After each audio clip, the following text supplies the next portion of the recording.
All right, well, welcome to episode number 3 from Scrap Radio.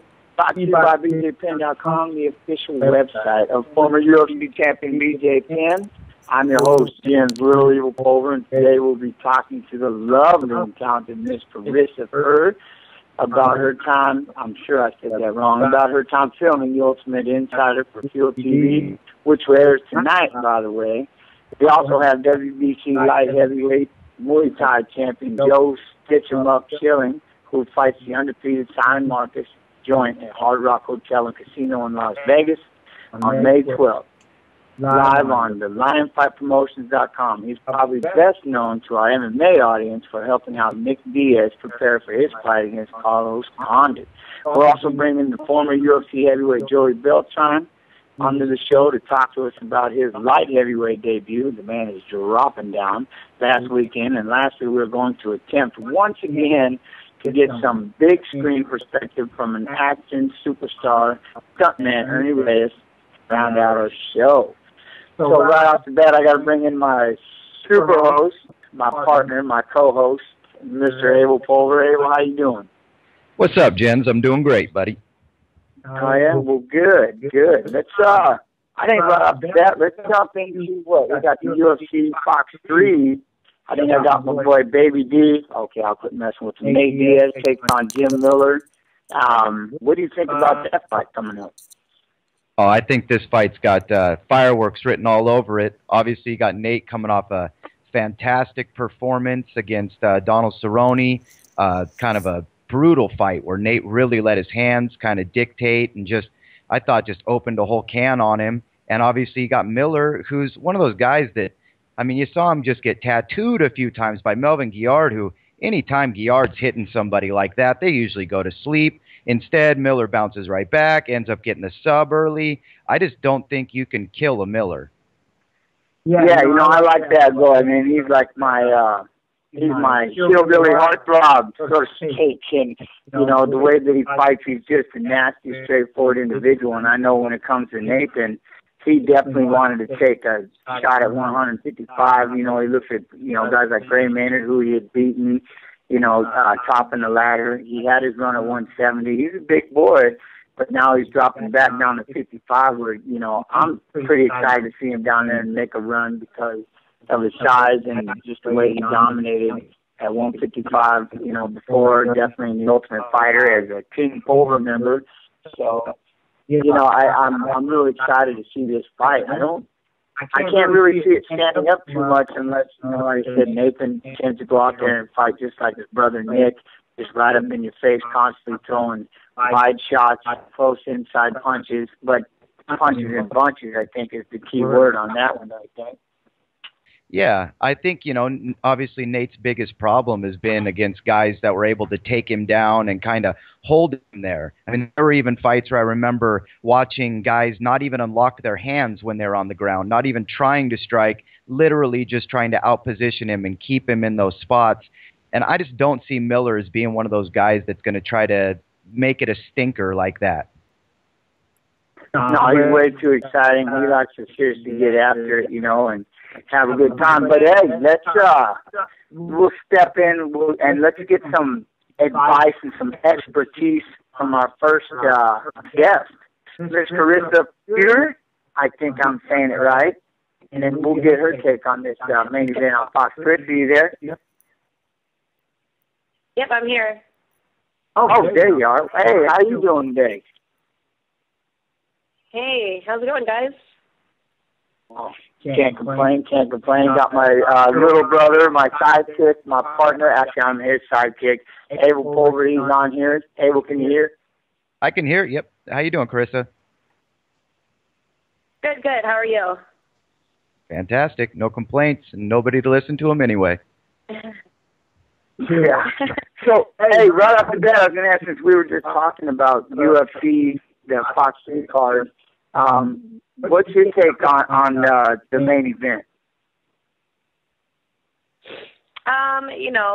Diaz versus Miller.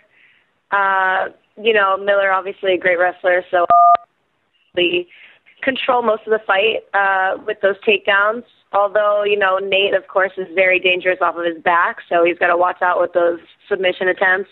But, if he can defend against Diaz, with his submissions and his BJJ, then, I think Miller can probably grind out the fight. I don't think, like you guys were saying, he's a really hard guy to finish, and I would agree with that.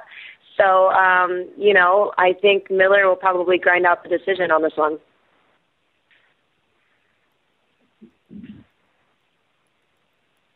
Okay, sorry, I got my chat thing going. I'm going nuts here on my chat thing. So here's my question, though. Let's move on over to you. Let's get you involved here. And what have you been up to since the last time we got to see you on BJPen.com?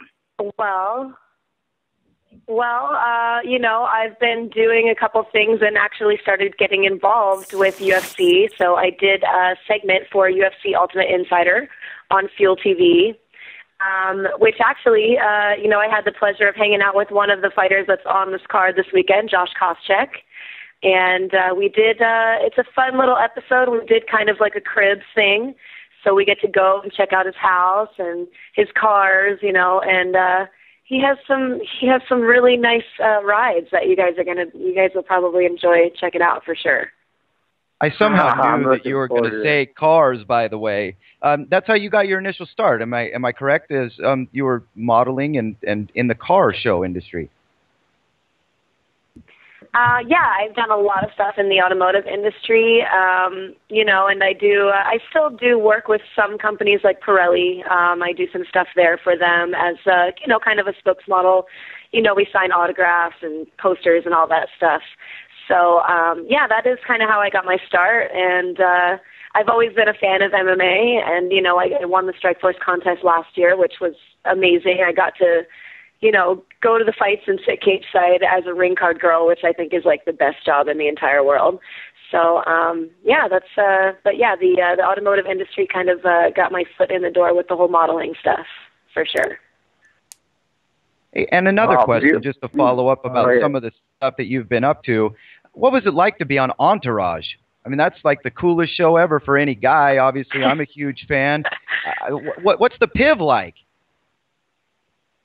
Entourage it was so much fun to work on that set because those guys, all the guys on the show are actually buddies in real life, So the characters that they play are actually quite, a close representation of how they really are. So, hanging out on set when we're in between takes, like Kevin Dillon and Jeremy Piven, they all joke around and hang out and just like it's like a normal day. So they're fun guys. I got to do the episode with Eminem, so I had the pleasure of meeting him, and he's a real cool guy. He was actually like nervous to be on the show because apparently he's like a really big fan of the show. And he actually called the director and said, like, hey, I want to be on Entourage. So, he got his little cameo, little part in the, I think it was the season finale last year. But he was funny. He was, like, all nervous, like, didn't know what to do, like, shy. And that's not how you expect Eminem to be, but he was. It was funny. Sure, I'd be a nervous wreck, personally. That would be, I'd probably be that guy, too. It's like, hey, Jen, speak. No can do. I'm going to freak out, So, what's your take? I mean, what got you into the whole MMA, UFC, and obviously it's gotten so big. What is your take on the overall field of MMA and the UFC? For someone like me who's been like a fan since, I've been watching since Pride days when I was like 19 years old, and it's really a dream come true for a hardcore MMA fan. I mean, we have so many fights that are free on TV now. You have UFC on Fox, you've got Fuel TV playing stuff all the time, you've got fights on FX. And I literally, when I got my Fuel TV package, I'm like in heaven because they show fights literally almost every day. And it's, so I mean, the whole evolution of the sport, it's just been amazing, especially just in the past 2 to 3 years. If you're a fan of MMA, you definitely can't complain. It's it's, you know, they're just evolving the sport and bringing us so many fights to watch. And they're not just fights that they throw together. You know, they're great, exciting fights. So so it's awesome. I definitely can't complain. Hey, Corissa, what fighters are, you know, like in particular, who gets you up out of your seat? Who's somebody you'd pay money to go watch fight? Well, I think it's no secret for anyone who knows me. Anderson Silva is probably, you know, I would definitely, I mean, I would pay money to see a lot of fighters, but Anderson Silva, you know, he has broken records, and I've been watching him since Pride as well. You guys might laugh at me, but I've actually named my dog Spider. So, you know, I would have to say he's definitely my favorite fighter probably at this point in time. Yeah, it'd be hard not to make him one of the favorite fighters. I still remember the front kick against Vitor that was stunning. I think his super plums against Rich Franklin. Oh, you know, he laced it on him. He's really changed the way the sport is. I mean, I think, so how do you see the second one going with him and Chael? The first one was so close, all the way down to the wire. I'm kind of curious to see what Anderson goes in. I literally was like having a heart attack during that fight. You have no idea. I don't, as much as Chael talks, and like, you know, at the beginning, you know, I really hated that guy, but he's actually kind of growing on me because just the character that he is for media and press is just, it's getting to a point where it's just hilarious. But I don't think it's going to go the same way that the first fight did, to be honest with you. You know, I just don't think that Chael, I know he talks a lot, but I just don't think that Chael can grind out those 4 rounds like he did last time. I don't think he's as hyped up, you know. I think he has a little bit of an intimidation factor because everyone has been giving him such a hard time about those triangles and, you know. So I think Anderson will control the fight a little bit more this second time around. You know, he knows what to watch out for. At least I hope so, because I'll cry if he loses. Yeah, I just can't see too much difference between what Chael did. I mean, other than, like I said, I'm really excited to see what Anderson's going to do, how he's going to, okay, I spent 4.5 rounds on my back. The guy's a great wrestler. So maybe I need to try and knock him out in the first 30 seconds. So it's definitely going to pump me up. But yeah. Hey, Tom, from there is, well, what is next for you? And the biggest thing is, when are we going to get you back on Just Scrap and BJPenn.com? Yeah, you know, what's next? It's hard to say. I've been keeping pretty busy. You know, we've got the Mayweather fight this weekend, so I'm kind of doing a lot of stuff with that. But, you know, who's to say what's next? You know, everybody tune in to Fuel TV tonight and let me know, you know, if we get good reviews and good ratings, then maybe, who knows, maybe you'll see me on a regular basis on Ultimate Insider. Well, fingers crossed. I know I'll be watching and supporting and throwing it out there. Anytime you like. Oh, what's that? Sorry, I was talking over talking. My fault. No, it's okay. I was just saying, you guys, as far as Just Scrap and, you know, coming on the show, I will come back anytime you send me an invitation. I'm going to hold you to that, lady. All right. Well, hey, thank you so much for coming on. And like I said, wish you the best. Looking forward to seeing this Josh Koscheck cribs. We'll see how crazy you got on there. Absolutely, we'll guys. Thank you for having me. All right. Thank you. Have a good day. I'll holler. Oh, right. Wow. Knowledge. Are you serious? Dang. She should be a commentator / going in there and interviewing everybody, and I'd have her just basically run the show. I'm actually looking forward to watching this on Fuel. See how see the face behind the voice, because it's a knowledgeable one. Yeah, and for guys like us, I mean, I have a face for radio, so I can't imagine I'll be hosting the Insider anytime soon. Hey, it's the same with me, man. I'm having a hard time just looking at my integrated webcam, and I get stuck seeing myself down at the bottom, and I'm just thinking, you know, Bad lighting, Jen. Bad lighting right now. But, all right, so, you know what? We're going to keep it rolling. I mean, we got to get down, and we got a lot more fun coming up. And this youngster, I'm looking forward to a little more. You want to bring in the introduction there, Abel? Yeah, this guy right here. A lot of people in the MMA world don't know him. A lot of people in combat sports throughout North America and the whole world know him.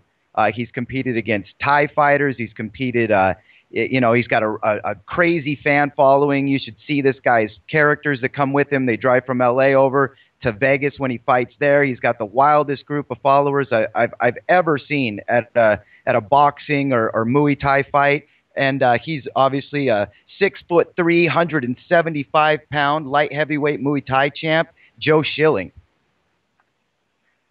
How you guys doing? Thanks for having me on. Oh, hey, brother, how you doing? I'm doing good, man. Just finishing up my morning workout. You're such a quiet guy right now. Oh. Hey, Joe. I just brought up the bat, jumping right in. We're all talking over the top of each other here. But, so, again, I hear you got a big fight coming up on the 12th. And it's a rematch.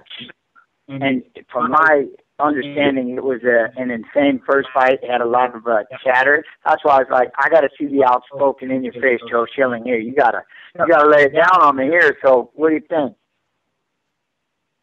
Well, yeah, the first fight was pretty terrible the way it went down. It started. We actually bet our purses in the first fight, which was kind of a big deal. I was kicking his ass in the first round, and he hit me with an illegal sweep, which really isn't that big a deal. But the way it went down, he landed on my head when we hit the ground, so I was pretty much out when I hit the ground. I got up on my feet because I'm a monster. That's just how dumb I am, and the referee didn't notice that I was out, and he said fight, and I'm sleepwalking, walking the wrong direction, not knowing what's going on. He catches me with a hook and lays me out again, and again I got up, not really knowing what was going on, and I got caught again with a push kick to the face and an elbow, and got dropped again, and got back to my feet again, and the ref waved it off. It was a real letdown for the fans and just a big debacle. So, he was willing to give me the rematch right away. I obviously wanted the rematch as soon as possible, and Lion Fight Promotions made it happen. So we're going to start over where we left off on the 12th. And Joe, like you said, with the foot sweep, it was completely obvious that something had happened when you hit the mat. It was obvious at the back of your head it hit the mat. When you got up, you were wobbled. But before that, it seemed like in the fight you were having a lot of success. You were landing a lot of low kicks. Your left hook seemed to be working, and it seemed like you were getting that elbow through. I know that you really like to throw those elbows. As a matter of fact, your nickname Stitch 'em Up. Didn't it come from the use of those elbows? Yeah, most of my record right now is like 12. Well, after the last fight, 12-2 with 10 knockouts, and I think 8 of them were with elbow, with cuts from elbow. So, yeah, I'm a big fan of the elbow. I figure we can punch kick me and elbow, and why would I punch when there's no pad on the elbow? So, pretty effective weapon. I really like using it. The fans really like seeing it. So, it's kind of where the name came from, was giving away stitches. As far as the fight went, I was a little. I think I gave him too much credit. There was a lot of hype behind the fight, and I think that kind of clouded my focus, and I made a few little mistakes in the fight, but I felt really good during the fight. I felt like I was starting to find my rhythm and get my distance and timing down. I really felt like I was on my way to a knockout, as I had predicted. And then, in Muay Thai, you're allowed to sweep. You're just not allowed to sweep at the back of your ankle or the back of your leg. And, it happens all the time. And, if it doesn't really change the outcome of the fight, everybody kind of does it and it doesn't really matter. And it just really sucked that the way that it happened and the way that he landed on me completely changed the outcome of the fight. It is what it is. It sucks. I don't want to make excuses about it. I'm just really excited for the rematch. And, losing sucks. I'm sure you guys know that. Losing sucks, really, no matter how it happens. you know, there's like 3 weeks of depression that goes with that, and you know, playing it over and over in your head. And you know, I've really gotten over all of that, except for, you know, the letdown that the fans had. I mean, it was like it was the first time that Lion Fight sold out anywhere, let alone the Hard Rock. There was a huge buzz about it. It was a huge fight for American Muay Thai, and you know, there's just so many bummed out fans that were there, and I just couldn't look them in the eye after the fight, and you know, it was a big letdown. It still really bothers me. You know, this fight, you know, I'm a lot more focused. I'm not making any predictions. I don't really care if I win or lose. I just want to get down. You know, I want to get out of the ring and look at my fans in the eyes and be like, you know, win, lose, or draw. Like, fuck, Joe got down tonight. You know, Joe really got down, and that's all I really care about for this fight. No, it's cool, because I was just going to ask, you know, what this rematch means to you as far as, you know, what are the things that you want to fix? Because, again, you know, when you take a loss, like you said, I mean, one, it's real cool. I mean, you're not making any excuses, and it's just like, okay, well, this is the statement I want to make the next time I get out there, and, you know, and then to have the fans and everything in mind a little bit. What would be the ultimate statement that you could make in this fight coming out? I'd say, how do you see it ending? But I think I like this better. What would be that ultimate statement if this fight, when it's going your way? How do we want to see this thing finish? What is it that you'll be trying to really put a stamp on? Oh, I'm sorry, it's a little broken up. I think I got your question. Yeah, I really, I just want to put on like a really exciting fight for the fans. And, you know, I think one of the biggest mistakes I made last time was I overestimated his power. You know, I was out on my feet after he slammed me, and he hit me with basically with you know, my hands are down around my waist, and he hits me with his best left hook, and he still couldn't knock me out. You know, I got up again, hits me with a push kick to the face with my hands down and a clean elbow. He still couldn't knock me out.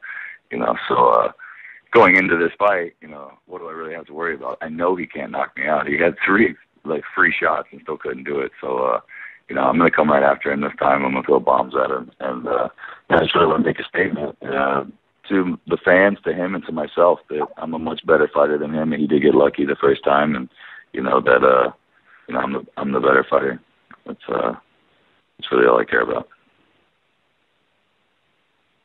Hey, and Joe, I've heard from around that, obviously, and I saw you on the show leading up to Carlos Condit, that you've been training with MMA great, 170-pound contender, Nick Diaz. How's that going? Mm-hmm.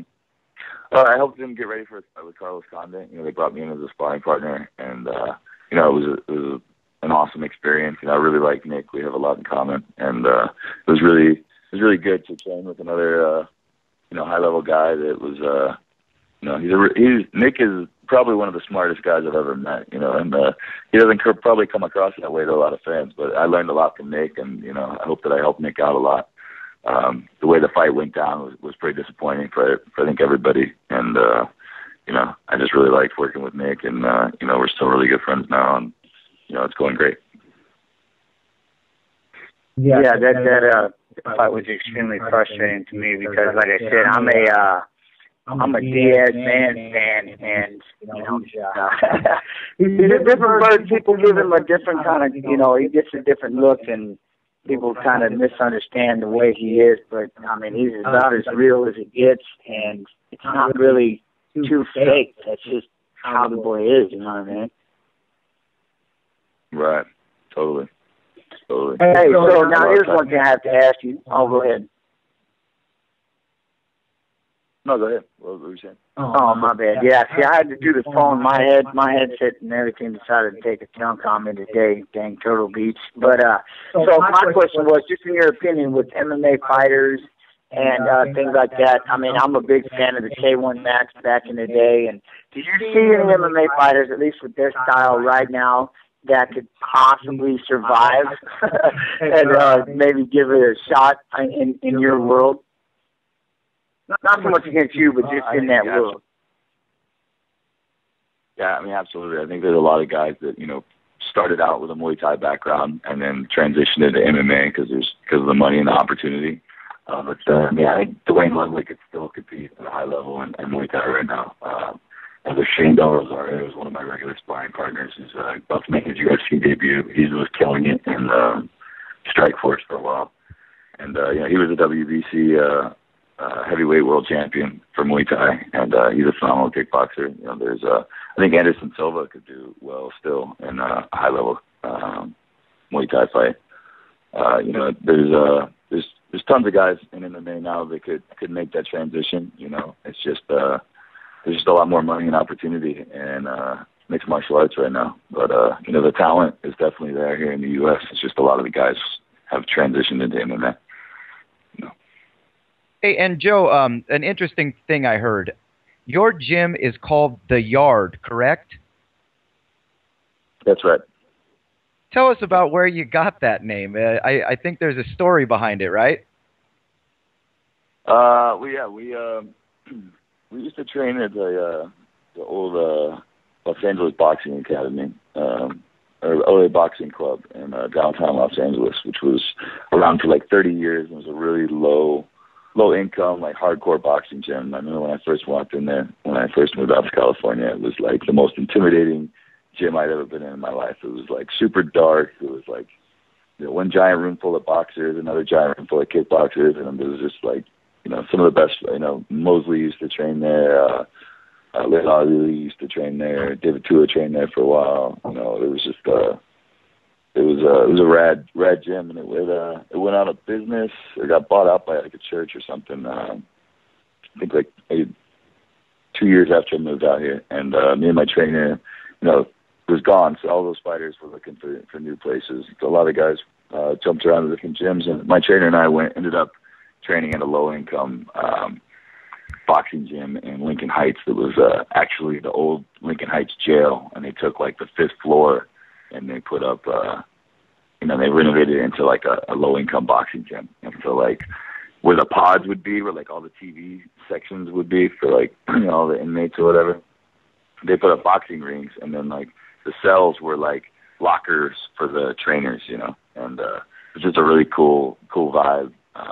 I dug it. I thought it was rad. It was no frou-frou bullshit. It was like if it rained, there was, buckets on the floor catching the rain, and it was a cool vibe. And when my trainer and I decided to open our own gym, we were talking about names and stuff, and we were like kicking around names, like Warrior Everything went through our head, and all these cheesy names. And we were like, we'd like when we went to the fights, when we were fighting smokers back then. And people would ask where we trained. Like, we trained at the jail. And people were like, what do you mean train at the jail? I'm like, it's a long story. So when we opened the gym, we're kicking around the idea, and I was like, well, what do you call the workout area you train at? Like at a jail or whatever. The Yard. So that's kind of where it came from. And my gym is a fighting gym. It's kind of run similar, has kind of the same feel. It's there's no juice bar or amenities or whatever. It's a pretty hardcore fighting gym. We just train fighters, and we try and stick to that same feel. So that's kind of where it came from. So this weekend, obviously the UFC coming up with Nathan. The next weekend, May 12th, you're at the Hard Rock. Hey, how can I watch this fight? How can I follow you? Do you got Twitter going, anything like that? Facebook? You don't seem like much of a Twitter or Facebook kind of a guy, but how can I watch this fight? You can watch the fight at lionfightpromotions.com. They're going to be streaming the entire event, which is great. Lion Fight's doing a great job of promoting the sport and really trying to bring Muay Thai to the mainstream audience, which I think is long overdue. And, they're doing a great job with that. You can catch me at Joe Schilling at Facebook.com or Can't Stop Crazy, Can't_Stop_Crazy at Twitter.com. And I also have a website and a clothing line that's coming out. It's called Can'tStopCrazy.com. And it's basically a group of, some of my closest friends who just happen to be the top Muay Thai fighters in the country. And we decided to make our own brand and kind of sponsor ourselves. The site's real cool. It has a lot of, behind the scenes, reality-based stuff on all of us. And, that's what's going on right now. No, beautiful. Well, I'll tell you what, man.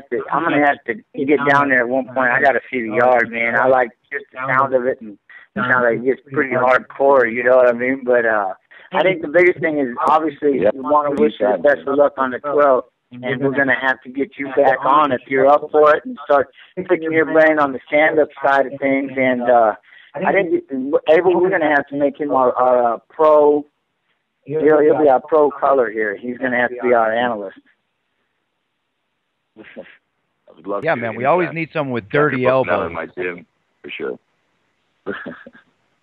Well, hey, go ahead. I'm your man.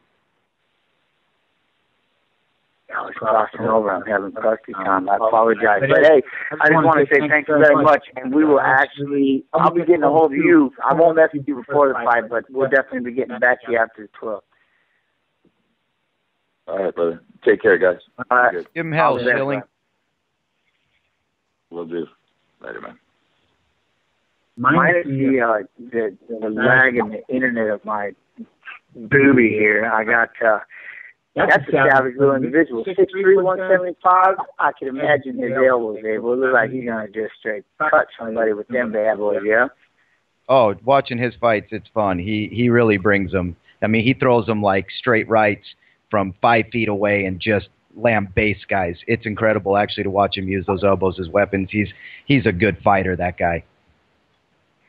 And one thing is, you see the deadliness of a guy like Jose Aldo, and again, even with Anderson, you could, he got a good plum. The front kick was crazy, but you don't see too many guys bringing a full Muay Thai arsenal. I think with takedowns and things causing issues or kind of freezing them up. I mean, if we can find somebody that has the plum of Anderson Silva and obviously the inside leg kick of a Jose Aldo, woo-hoo, you'd be looking at something dangerous there. Yeah, that's just a hospital appointment waiting to happen. All right, well, hey, I believe I have another youngster on the line. Let's just get him right in, and we'll get his take on A, his weight loss, B, his fight that had just happened, and C, his take on the whole Muay Thai aspect of it coming in the game. Joey, Beltran, you round. Hey, what's up, guys? How you doing? I'm doing good, brother. How you doing? I am doing good. Just getting the morning started. About to head over to the gym and get back on it. Gotta do it. Hey, how was that cut? I got to ask right off the bat. And are you trying to maintain a closer, being closer to 205 and building up a little bit there, or are you just letting it grow, knowing that you can make it and cut it back down? Oh no, I mean, I'm definitely gonna maintain right around the 225 range. Be within striking distance at all times of making that weight. The cut was super easy. I actually came in at 203. And it was not nothing I couldn't handle. I actually made a test cut back in March, which was really, really hard. Reason being, I took too much time feeling sad and eating and drinking beer, feeling sorry for myself after my LeVar Johnson fight. By the time I decided to make this test cut, I was already around like 245. And so I did that, down to 206 in about 2.5 weeks. And that really sucked. So this time, I made sure that I had been dieting, about 6-7 weeks, prior to the actual fight. So the cut wasn't really hard at all. I was walking around 211, 212 the actual week of the fight. So it was super, super easy. Well, Joey, congratulations on your win at C3 and also at your debut at 205. If we could go back to the UFC days, obviously your last fight was against LeVar Johnson, one that you talked about being a little disappointed in.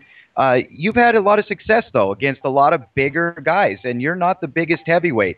You beat Gracie Jr., Tim Hague, Aaron Rosa. Who was the toughest fight for you in the UFC? Probably, I would say Stipe Miocic. Just because on top of being way bigger and all that stuff to normally deal with, he was really pressing the grappling, and that aspect can just suck the life out of you if you have somebody bigger and stronger on top of you. On top of being a phenomenal wrestler that he is, so that fight definitely pushed the limits as far as my cardio and digging deep and having to suck it up and come out and fight when I really just wanted to take a nap. But yeah, you know, I mean, that was probably the roughest. Well, there's certainly no questions about the fact that you're a warrior. I mean, obviously, people that have watched you fight know what kind of a warrior you are. I remember seeing some pictures after the Pat Barry fight that you posted of your legs. How are you able to take that kind of punishment from guys that are obviously just gigantic? You know, honestly, and I'll say this, I said it that night, I said it all the interviews after, I'll say it till the day I die. So I don't know why. I don't have an explanation, but those kicks just really didn't hurt until after the eye poke was about a minute and a half left in the whole fight. After I got poked in the eye, and you know there was that whole stoppage of the fight, about 2 minutes or so while the doctors were checking my eye. That's when everything was like able to slow down and the adrenaline wore off, and then it started to hurt. And so I was like a sitting duck, and my leg kind of went numb. And then on top of that, I couldn't see from my left eye. And Pat Barry, being the intelligent competitor that he is, started throwing all his kicks to that side. And so I was a sitting duck. So those last 4 or 5 kicks that landed, those really, really hurt. But other than that, for the whole, 13 minutes prior to that of fighting, I really didn't feel it. Yeah, he's always been known, with his kicks, and he's got power, But so here's my question, and since you're probably the expert on this fight that we're going to be talking about, this Barry versus Johnson fight. Who do you like in that one? Shoot, you know what? I think Pat Barry's going to take that. I think he's going to chip away. Pat Barry's a goofball, and I became pretty good friends with him after the fight, and and he, like I said, he's a goofball and he's a character. People love him for that, but he's no dummy, man. Pat Barry's a smart man. He's been competing for a really long time, and he's not just going to go run and jump in the fire. And I just see him chipping away, and eventually stopping Navarro, probably second or early in the third round. I just made a couple crucial mistakes in that fight, and it sucks. But it is what it is. When you make mistakes with gigantic men, sometimes the price is you get knocked out. So, but I definitely you guys are playing handle. Has a different tool set than I do as far as the striking, and he'll be able to chip away with those leg kicks and eventually bring the big man down. Yeah. See, I'm looking forward to it. I've always liked his style. He's always tried to, he brings it. I mean, that's the one thing I love about him. And he is a character. I get so many laughs out of dude's YouTube. That Barry just kills me. I love him. Hey, now here's my question.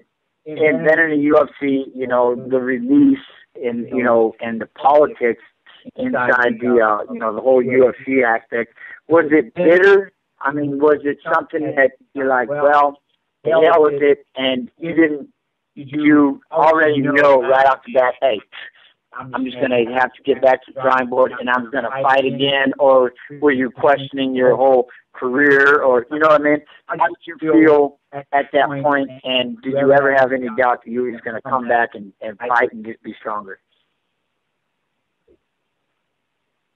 Well, I definitely had doubts as far as if I wanted to do this still, if it was worth it. I mean, you spend so much time working towards this.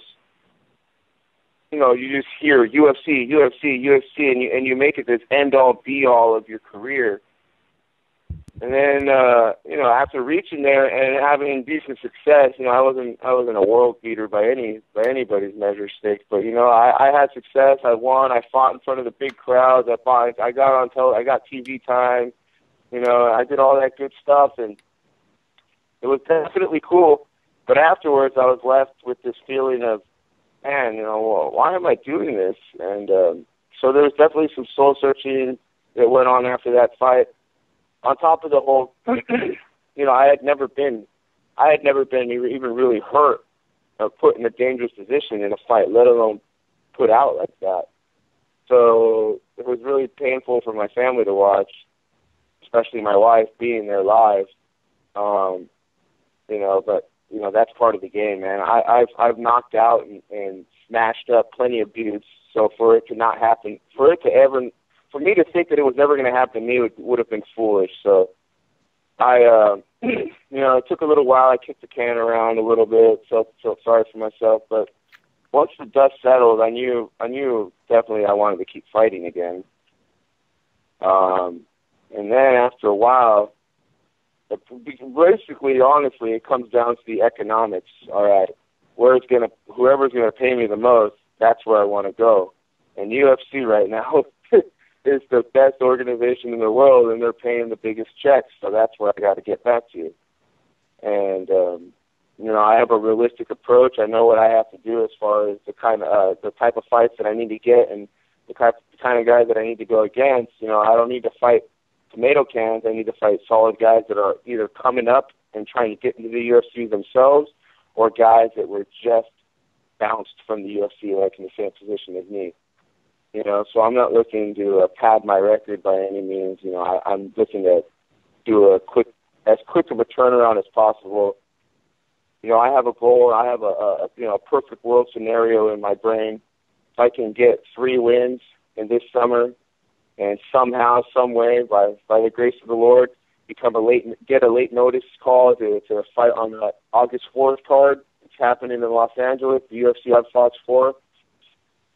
And then that would be pretty cool. But of course, I have it in my brain that I'm going to just keep fighting and keep winning until I get the call. Hey, and just to kind of reiterate about the change to 205 for you, obviously you'd go back in the UFC as a 205-pounder. What was the biggest difference that you noticed as coming down from heavyweight and then fighting at C3 at 205 pounds? What did you notice was the biggest difference getting your hands on a guy that was a 205-pounder as, per se, a guy that weighs 265? Well, the biggest difference is that they didn't stop. He didn't stop moving the whole fight. Even I was tagging him, kicked him in the head a couple of times, elbowed him. I must have elbowed him in the face clean about 10 or 15 times, kneed him in the head multiple times, and he just kept moving. The gas tank and the pace is something definitely different. And while I was able to perform at that level, and I was happy with my performance, after thinking about it after, I definitely know now that there's a whole nother level of conditioning and that I can reach with my newer, lighter body. So I'm excited for that, and that's why I'm just getting right back at it, getting right back in the gym, not taking any time off, and on to the next one, as they say. And when will that next one be? The newer, lighter, shiftier Joey Beltran. When can we see you again in the ring? Hey, I'm waiting to hear back. There's a couple of prospective shows. I'm just waiting to hear back from my manager. He knows what I'm looking for, and so I'm just waiting to hear. But I should know within a week or so where the next one's going to be. I'm honestly looking within 3 to 5 weeks to get back in there. Best of luck to you, Joey. Yeah, best of luck to you. And the one thing I say, man, I really like that, it's a perfect attitude to have about, UFC is monstrous. MMA, growing. UFC, again, is the monster place, but to know, dropping down to 205, getting after it, doing what you got to do. And I especially love that, being ready for that call, because I can always tell the Rich Franklin story, the old Matt Hughes story, that they were training, and all of a sudden one dude bumps out, hey, you're in, and you know what I'm saying, you go out there and you make a great showing, and the rest is history. So I just want to wish you the best of luck, and like I said, we'll be in touch. We're definitely going to keep following and watch this 205-pound tirade you throw down on people. Hell yeah, man. Thank you guys. I want to thank you guys, and also want to thank Pedro and DJPen.com as a whole, man. They've always been down with me, and it really does mean a lot, Well, as an adopted brother to the Pen.com family, which I'm sure turns heads every time, so, hey, man, it's going to be a lot of fun following you, and we'll always have you on, anytime, especially after the fights. Come on and, come out and join us. Hell yeah, bro. Hell yeah, guys. All right, brother. Be good. We'll talk to you soon. All right, thank you, guys. Have a good one, bro. Bye-bye. Danny Abel, seeing him at 205. I mean, he's got a good outlook. That's one of those things where, when you're climbing that ladder, I always tell people, again, do as I say, not as I do, but you always want to be ready because you never know when you're going to get that call, and you need to step in with somebody. And like I said, Rich Franklin said back in the day, hey, we just want to fight Ken Shamrock. Winner becomes the coach of the Ultimate Fighter. The rest is history, stay out there and train hard, and just be ready for that phone call.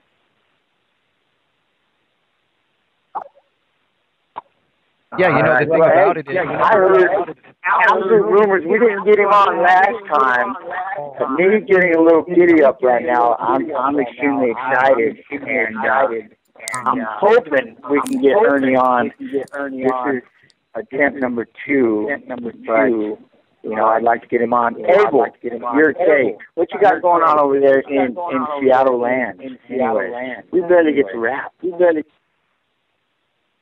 Oh, raining like always, of course, like every day. But just to go back to Beltran, at 205 pounds, who on earth can hurt this guy? He's been stopped once in his career against LeVar Johnson, who's got to be one of the heaviest-handed heavyweights out there. Who in the world's going to be able to hurt Beltran at 205 pounds? And that's one thing. I like how he said he did that mock weigh-in and how the initial one was hard. I would almost tell anybody, when you're going to a new weight class and you're going down a weight class, you should have one in your training camp. You should drop down and make it one time at least so you can feel it. Because that first time is always the worst, and it's it's rugged. So to get that out of the way, a lot of people try to make that first weight cut going into their first fight at that weight class. Say like me dropping down to 35. I'd already made it once and almost twice before the first fight because you want to know, what it's going to feel like to rehydrate, what you got to go through. So I really liked that about him. That was different to hear a fighter say, I'd already had made it, did the mock weigh-in before he actually had to fight. Oh, it's smart, real smart to see how his body reacts and see how he's able to, can he still move? Can he still do what he wants to do in the ring? Does he have to make different adjustments maybe to the strategy that he's coming in with? If he's just not feeling it at 205 pounds, you're in trouble, man. So it's good that he knew that going in. He had the confidence to be able to then, press the pace the way he wanted to. Oh, I tell you what, even at, dropping that first time and, people, I think even now, after so many years in the fight world, making weight as kids wrestling and everything else, people really have a sad misunderstanding on just how much they're going to be, be back at that level, what they're going to be after, you know what I mean? And, hey, well, you know what? I'm going to let you introduce the next man because I know we're both excited. I know we're pumped. I'm going to try not to ask him 15,000 questions, and all of you listening out there, this is going to be a time extender right here, just because I'm speechless right now. Yeah, this next guy grew up watching all of his stuff. I mean, from Disney to Surf Ninjas to Teenage Ninja Turtles. I watched him fly through the air in the jungle as he just beat the tar out of the rock. Ernie Reyes Jr., how are you doing, man? Thanks. I'm doing great. And, sorry about last week. I think my punch-drunk self, messed up the times. And I was like, oh, no, I got another hour here. And, I got a text. I'm like, where are you? And I'm like, what do you mean? I got another hour. So I apologize. That's all right. I actually no apologies. Probably on fire. You may be on fire somewhere is what I told them. So you can use that. Okay, good. I'll use that. Yeah, I'm for sure. I was leaping off the building. I had some flames coming out my back, and it was just a tough time to grab a telephone call at that moment. You know. Hey, but I gotta ask. Ninja Turtles and Sorry, I'm stepping over the top of you on the leg, but okay. My first question, and you know it's coming. I mean, you battled everybody under the sun. You've been around a long time. What is your take on just this massive explosion of MMA and the UFC in general? I mean, you know, it's amazing. You know, coming from, you know, the late 70s, being, you know, part of the kind of, you know, the scene of martial arts in America, having, you know, seen a lot of the great kickboxing that came out of the late 70s and 80s, all the champions, you know, and seeing where it is today. I mean, I feel really fortunate. I've kind of had an inside view, you know, of seeing martial arts in America, you know, transform itself over the last, you know, 30, you know, plus years. And, you know, to see where it's at, you know, from an athletic sport standpoint, it's incredible. You know, what the athletes are doing, the skill levels, is just, you know, through the roof. But, you know, it's been something that's, you know, happened, I think, from what I've seen, this has happened over, you know, a 30-year period, you know, and definitely in martial arts in America. You know, I remember when, you know, Muay Thai first came here and, you know, MMA wasn't really even happening, but kickboxing was. And then all of a sudden you had the Muay Thai fighters come over here and, you know, do their thing. And it was like this whole evolution of kickboxing occurred when Muay Thai came in. And then, you know, when MMA, you know, came about and, you know, the domination, you know, by the Gracies, and then the evolution of people kind of understanding the ground game and, you know, and then now kind of seeing it all put together in a real balanced fashion is, A, thrilling and exciting to me as a martial artist who's, like I said, kind of had my, you know, inside view of the martial arts scene in America since, you know, I was a little kid, 8 years old. And so, you know, I'm thrilled to see, you know, the success of MMA and the explosion and all the great athletes that have kind of come through, and excited to see, you know, who the next guys are too. You know, the young kids that are, you know, 8, 9, 10 years old, like I was when I was younger, watching, you know, the older guys. And, you know, I believe that those kids of the next couple of generations, having grown up on all the superstar, you know, athletes and martial artists of this time period are really going to kind of take us into a world that we can't even imagine at this point.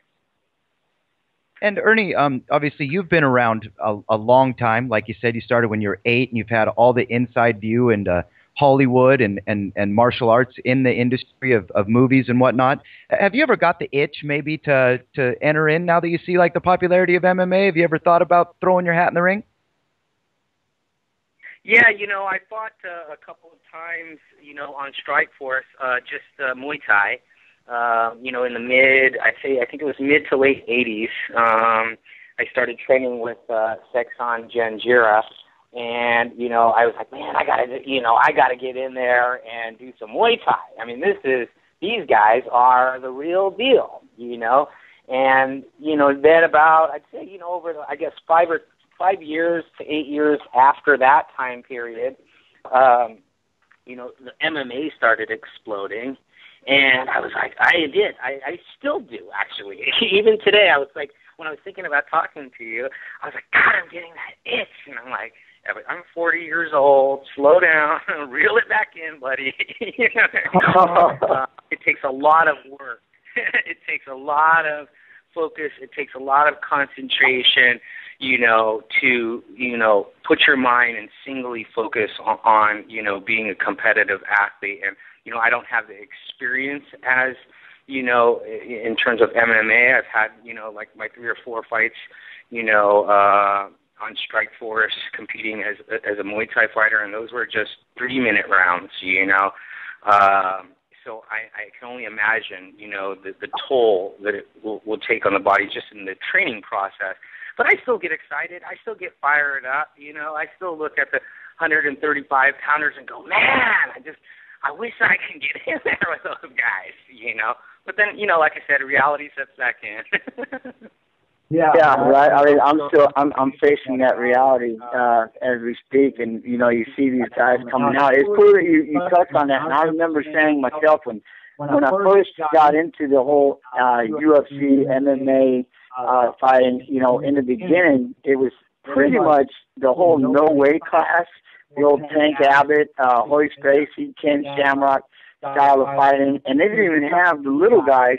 And I remember thinking to myself, even back then, I'm like, one of these days, this sport's going to get so big that the kids are going to be able to choose. All right, I want to go into this martial art. I want to get some wrestling in, and it's, you know, and now they're running around and having the ability to go to practices, you know, and things like that. God forbid they have. Could you imagine if they had Muay Thai teams in high school doing dual matches with some Muay Thai or something like that? That's the only part for me. I don't know about you, but I almost feel I wish I could roll back the clock or somehow make myself younger now, like, and to have that ability to be able to, you know, get out there and compete at a younger age as far as a whole well-rounded developing a game in a sport like this. Or with you, what I was going to ask is, are you content with what you had or what you grew up with, or now seeing something like this whole MMA evolution? Were there any other styles that you would have loved to incorporate if you know, to ever get out there and do this sport? Yeah, for sure. I mean, you know, in terms of one of the things that my father always tried to, you know, instill in me is being a well-rounded martial artist. But it didn't necessarily relate to, you know, mixed martial arts as we know it today. And, you know, for sure, you know, if I was even in my 20s, you know, I definitely feel like I would have wanted to pursue, you know, competitive mixed martial arts. There's no doubt in my mind. You know, but even when I was younger, you know, I was boxing and, you know, outside of, you know, I was kind of known for demonstrations and being a forms guy when I was a kid. But my dad, you know, internally always tried to kind of raise me, you know, as a well-rounded martial arts. We got into the Filipino martial arts, stick and knife fighting stuff. And, but, you know, I think back, you know, about me being 8 years old back then, and I go, man, I wish that I could be doing, you know, jiu-jitsu and wrestling and Muay Thai and all of those things. I mean, I really, you know, I put in a lot of hard work, you know, as a martial artist as a kid to kind of get to where I got. But, you know, there was a limitation in terms of, you know, what was being offered at the time in terms of, you know, that kind of cross-training. And I look back and I go, man, I'm really excited for the young kids to be able to have the opportunity to train in the ways that they can train now. And, you know, it's not so much about, you know, traditional styles. And, you know, I look back and go, man, God, I wish I was 8 years old again and I could start this whole process over, you know. But in the end, I'm happy that I've seen the kind of inside track and see it evolve, like I say, just from the old kickboxing days and watching it happen. I mean, it kind of makes it that much more sweeter for me to see, you know, this is where it's come from, and this is how things evolved to get to this point in America anyways, you know. Hey, and speaking of evolution, Ernie, you know, I remember the old days, of course, the John Wayne scenes where the camera was set up and you'd punch across the guy and he'd fall down. How much has MMA evolved even in movie scenes? I mean, I remember I saw a triangle choke on Mel Gibson pulling one on a Lethal Weapon movie, and I'd never seen that before when I was a kid. How much has it changed in Hollywood even? Oh, it's changed, you know, tremendously. You know, I mean, and it's probably an old conversation, but, you know, going back to, you know, Enter the Dragon and Bruce Lee, you know, he was really the frontierman in terms of martial arts and movies. You know, how he affected everybody and inspired them in their personal lives as athletes. I'm sure there's lots of different perspectives. But in terms of movies, he's by far the frontierman, and he was, beginning to incorporate arm bars and those kinds of things back in the day. But now it's commonplace when you look at, and it's getting more and more commonplace because, the audiences are savvy. They've seen a lot of, mixed martial arts.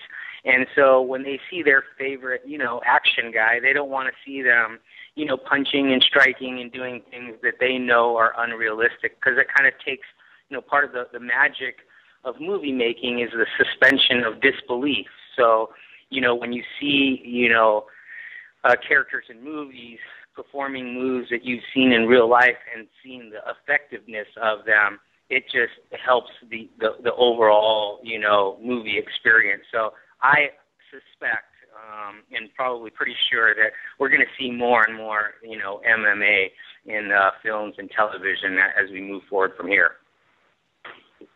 It takes me right to the question is, I know you probably have a bundle, so you don't have to throw anybody under the bus, but you got to have those one or two stories working with the celebs who can or can't fight that stick out. And I mean, again, I'm dying to hear them, but if you have one or two, time to share, buddy. Time to share. You're going to get me on the hook, huh? Well, I'll tell you, it's like, in all honesty, I've had, I've worked with a ton of people all along the way. I remember, one of my first experiences on Sidekicks, the pilot for Sidekicks, we had Gene LaBelle was one of the henchmen or whatever. And here's a guy that, was pretty, I guess, instrumental in the evolution of martial arts, at least with inside of, what it is that he offered, a few of the people that have come across his pathway. But, I was, I think I was 13 or 14 at the time, and, he was like, your little fancy kicks or whatever. What are you going to do to this? And he kind of threw me around a little bit. It was all in good fun, but I kind of, afterward, was like, God, that old man is treating me like that, throwing me around like a rag doll, But, then I work with The Rock. That's probably the thing that I've done more recently that everybody has seen. And that was, I'll tell you one thing realistically, in the world of action stars and action heroes and movie guys, you really don't get, an opportunity to really kind of do your thing when it's somebody else's movie, like The Rundown and The Rock. And I'm actually really, really appreciative to have worked with him because, in a situation like that, where he's the star, he's the big heavyweight, I'm a small, 135-pounder, and, he allowed me to do my thing. His, I guess, training in, wrestling had helped him for movie making 100%. Because one of the things that, and I'm sure there's a lot of, MMA stars out there that are going to try to make the transition to, to the films from, being inside the cage. And it's not an easy transition. I'll tell you one thing. Like, to be good at, fight scenes in movies, not always is the great fighter in the ring going to be able to translate into being a great fighter on film. Because, part of, doing fight scenes in movies is making what's not real appear real. Whereas an MMA fighter, is all about reality, right? So sometimes, though, the way that reality plays out isn't necessarily always good television or, entertaining fights for film. So it's about kind of combining, your athletic skill sets and abilities, but also kind of making them a little bit larger than life. And that's kind of, one of the things that I see. And I think that, like, I've seen a couple of, MMA guys make the transition. I won't say who, and the actions, it's okay, and I've seen some that have done, a little bit better. But, working with The Rock, who's not he's not a martial artist, he's not a fighter in terms of, UFC, standard or anything like that. but, you know, he's a great wrestler and he's a great entertainer, and, you know, he was wonderful to work with in terms of making that fight scene come alive, and I think that everybody really enjoyed it. Other than that, honestly, you know, I did a movie that never really, hasn't really ever hit the big screen, called The Red Canvas, and Gray Maynard was my main adversary in the film, and he was awesome to work with. He did a great job. The fight scenes came out spectacular. The movie is probably, you know, not necessarily something to write home about, but it was a small, you know, independent movie. People can go online and check out some of those fight scenes. But Gray Maynard is somebody that I worked with who's a legitimate fighter. And, you know, we were on a movie set and we were doing MMA fights, and he did a wonderful job. So that's kind of my two stories there. You know, The Rock, who comes from the world of wrestling, did a great job. And, you know, also Gray, working with him, he did a great job too. Oh, see, and it kind of got me thinking there for a second. I was wondering, because I know what you're saying. You can't have one guy spending the entire fight scene in the guard while the other guy's on top and doing the body hit, you know, and trying to, and just up. And it's trying to get these guys to open up and, like you said, make it more acrobatic. And, you know, that's cool to hear that Gray did it. I was, you know, because I've always wondered, too, if there's a lot of guys out there that it's hard to get them open up, even, you know, probably just like in on the verbal side of it, but in the fight world where you can tell The Rock, I think the WWE had to definitely help him when it comes to showcasing and you know, the high-flying acrobatic aspects of it. And then I was going to say, when it comes into your fighting style on the set, is that one of the things that they really go after? Is we want to see the high flying, you know, the big knees, the, you know what I'm saying, the big spinning kicks, the body slams, or are they, let's make it as real as possible? Well, it depends on the project, you know, and every project's different. Okay. You know, I grew up doing all of the, you know, acrobatic, spinning, jumping, twisting, flipping, gymnastics, you know, type of stuff. But I also, you know, I'm pretty proud that if it comes down to doing a fight scene with whoever and we have to keep it really basic, like a 1-2 punch, knee, elbow, you know, and whatever, I can do that too and make it look very, very real. And really, you know, it takes training, you know, it takes experience. I'm happy to have had the martial arts training because, you know, people know me for that, but, you know, even in movies, it depends. Like if you're doing, say, a Jason Bourne film, you know, those type of, the choreography for that is going to be a little bit different than, you know, a Star Wars or an Indiana Jones or something like that. So it's really about versatility, you know, and the guys that are going to do best are going to be the guys that are most versatile. Unless you carve out a niche for yourself, that's so defined that everybody knows this is what we're going to get with him. But, you know, you don't necessarily have to, you know, be able to do, you know, the, you know, spinning reverse hook kicks and jump kicks and all of that. But you do have to be able to bring a certain energy to the punch and kicks. Kind of goes back to, you know, the Bruce Lee thing is bringing an emotional quality to, and don't get me doing my Bruce Lee interpretation. We need emotional content. Oh my God, awesome. No, but you know, that's really what it's about when it comes to movie making. You know what I mean? It's just kind of bringing emotions because in the end, you're acting. Whether you're doing a fight scene or whether you're doing dialogue, you're acting. And even fight scenes are non-verbal dialogue. You're telling a story with inside that. It's not about a kick or punch. It's about what's happening with your character in that given moment. And so I really do hope that, you know, the athletes and the martial arts, the mixed martial arts stars who begin to make these transitions to films, they're in a great position because they're a known commodity and they're a known personality and they're known for a certain thing. So their ability to transition from, say, the guy who just moves into L.A. and wants to be the next action star, they've got a great chance to be able to make a transition once their careers are finished, you know, in competitive sports, to the entertainment business, you know, it's just a matter of making sure that you stay focused and you train hard and you take it seriously because, you know, movie making is a serious business, and the guys who can put the kind of focus and concentration that they have towards their training and towards their, you know, athletic sports life, if they can make that transition into the entertainment business, the sky's the limit. And I hope, you know, we see some of the guys that, you know, are stars that are no longer, you know, going to be competitive athletes as they want to move into the movie making aspect. Do yourself a favor, take some acting classes, concentrate and take it seriously because there's some great opportunities, you know, for those people. But it's a matter of, you know, being legitimate at what you do. And if you're going to make a transition into being an actor, you know, you want to be the real deal.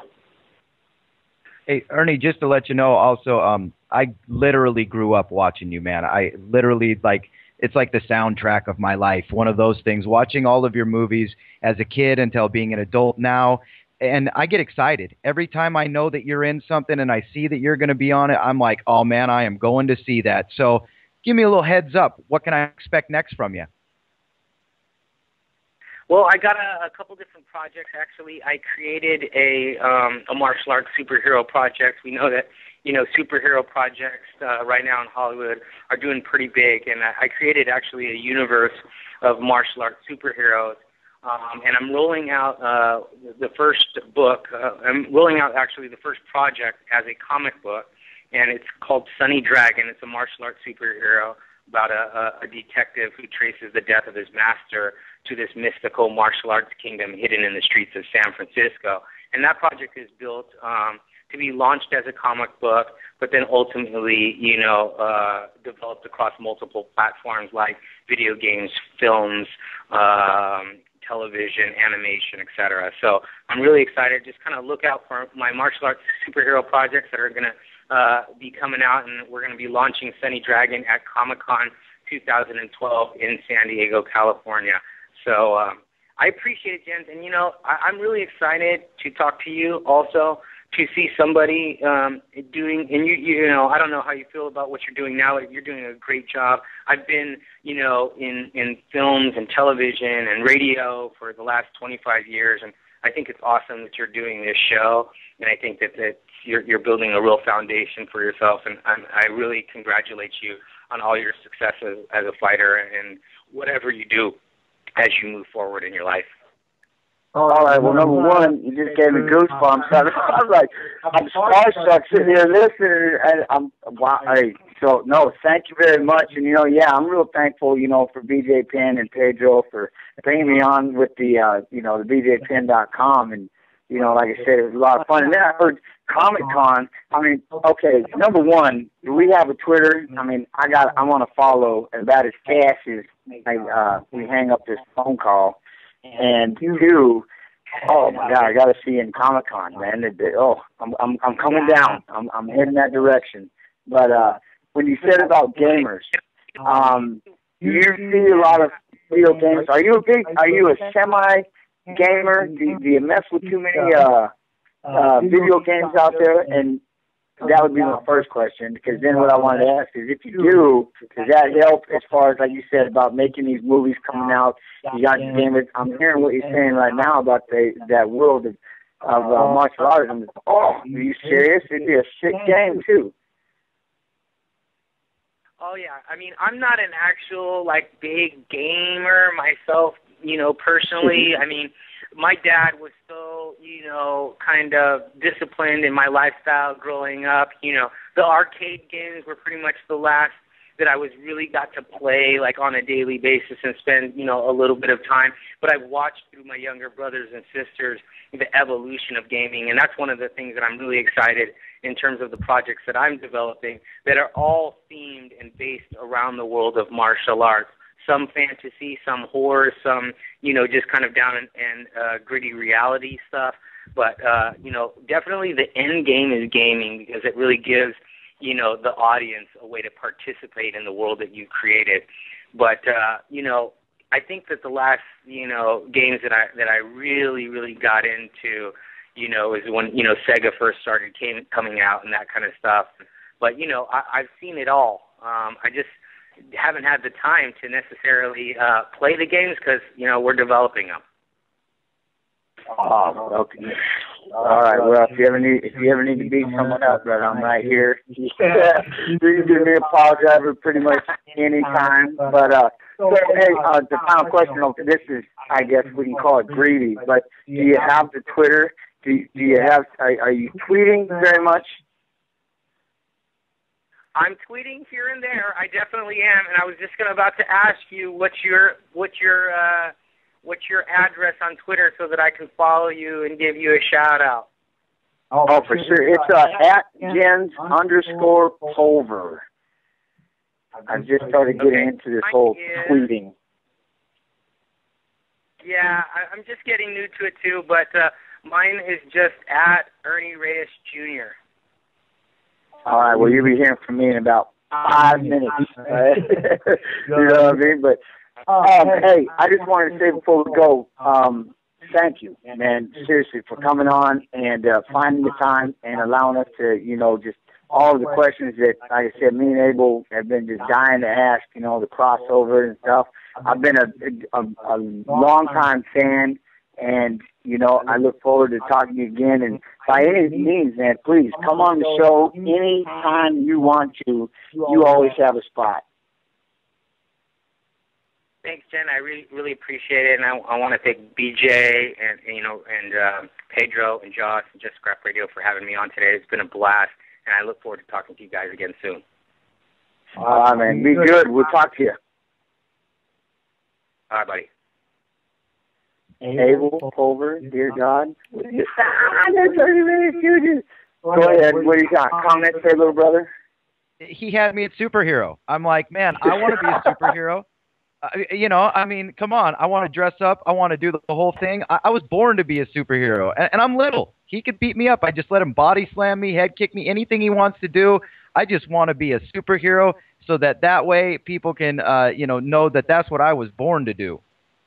I've been in 3 video games, and I would take one right now. If I could throw a Hadouken, I can have some lightning bolts, and you give me a cape with the super spinning jump. I'll even take the raid and dive forward and bounce off, But what a day. Good Lord, man. A lot of guests.